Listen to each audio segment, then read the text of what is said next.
নমস্কার, আমি অনিতা। অনিতার বাঙালি রান্নায় আপনাদের স্বাগত। আজ আমি আপনাদের ডাটা কুমড়ো দিয়ে মুসুরির ডাল রান্না করে দেখাবো। তাহলে আসুন দেখে নিই এই রান্নাটা করতে আমার কি কি উপকরণ লাগছে। এখানে আমি মুসুরির ডাল নিয়েছি। মুসুরির ডালটাকে আমি 30 মিনিট আগে খুব ভালো করে ধুয়ে ভিজিয়ে রেখেছি। এতে করে ডালটা খুব তাড়াতাড়ি সেদ্ধ হয়ে যাবে। মুসুরির ডাল এমনিতেই খুব তাড়াতাড়ি সেদ্ধ হয়ে যায়, কিন্তু ভেজানোর কারণে আরও তাড়াতাড়ি সেদ্ধ হয়ে যাবে। এখানে আমি মিষ্টি কুমড়ো নিয়েছি, কিছু শাকের ডাঁটা নিয়েছি, 3টে কাঁচা লঙ্কা চিড়ে নিয়েছি, 1 চামচ আদা বাটা নিয়েছি, ফোড়নের জন্য তেজপাতা, শুকনো লঙ্কা, 5 ফোড়ন নিয়েছি, হলুদ, লবণ, সাদা তেল। তাহলে আসুন রান্নাটা আমি কি করে করি দেখে নিই। গ্যাসে কড়া বসিয়ে দিয়েছি, কড়াতে জল দিয়ে দিয়েছি, জলটা আমার ফুটে উঠেছে। এবার আমি এই ডালগুলোকে দিয়ে দেব। আমি ডালটা করার জন্য যতটা জল লাগবে আমি সেই জলটা একবারেই দিয়ে দিয়েছি। এই ডালের মধ্যে আমি এই ডাঁটাগুলোকেও দিয়ে দিচ্ছি। কাঁচা লঙ্কা 3টে দিয়ে দিলাম, হলুদ গুঁড়ো দিয়ে দিচ্ছি, স্বাদ মতো লবণ দিয়ে দিচ্ছি। এবার আমি একটু নাড়িয়ে মিশিয়ে দেব। এবার আমি এই ডাল ডাঁটা সেদ্ধ করে নেব।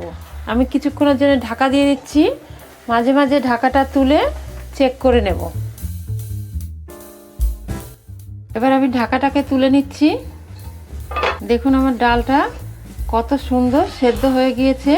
দেখুন ডালটা কিন্তু ভিজিয়ে রাখার কারণে খুব তাড়াতাড়ি আর খুব ভালো করে সেদ্ধ হয়ে গিয়েছে।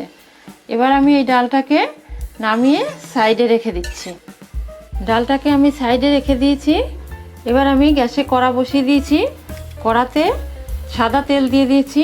এবার আমি এই তেজপাতা, 2টো তেজপাতাকে 2 টুকরো করে তেজপাতাটাকে দিয়ে দিচ্ছি। 2টো শুকনো লঙ্কা একটু ফাটিয়ে নিয়েছি, শুকনো লঙ্কাকে দিয়ে দিচ্ছি। আমি একটু 5 ফোড়ন সম্বার দিচ্ছি।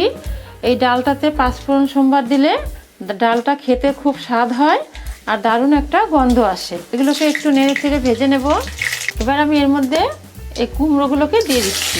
আমি আদা বাটাটাকে দিয়ে দিচ্ছি, সামান্য একটুখানি লবণ দেবো, কারণ ডালে আমি লবণ দিয়েছি।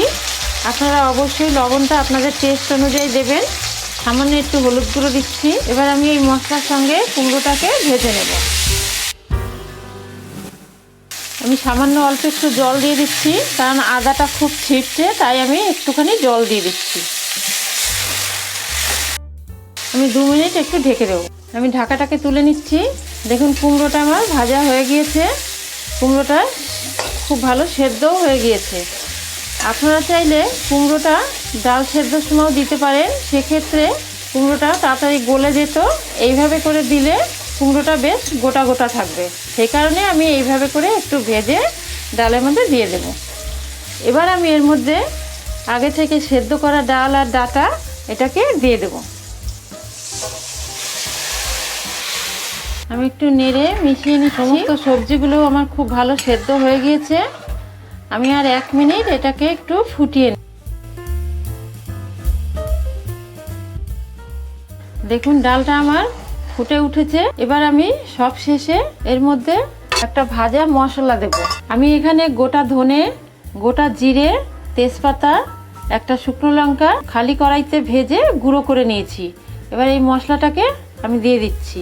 এই মশলাটা দেওয়ার কারণে ডালটা খুব টেস্ট হবে, খেতে খুব ভালো লাগবে। অবশ্যই এই মশলাটা আপনারা দেবেন। দেখুন ডালটা আমার পুরো রেডি হয়ে গিয়েছে। আমি যেভাবে আপনাদের দেখালাম আপনারা ঠিক সেইভাবে সবজির ডালটা করবেন, খেতে খুব ভালো লাগবে। আমি এবার এটাকে নামিয়ে নিচ্ছি। আমার আজকের এই সবজির ডালটা যদি আপনাদের ভালো লেগে থাকে তাহলে লাইক করবেন, বন্ধুবান্ধবের সঙ্গে শেয়ার করবেন, আমার চ্যানেলটিকে অবশ্যই সাবস্ক্রাইব করবেন এবং কমেন্ট করে জানাতে ভুলবেন না।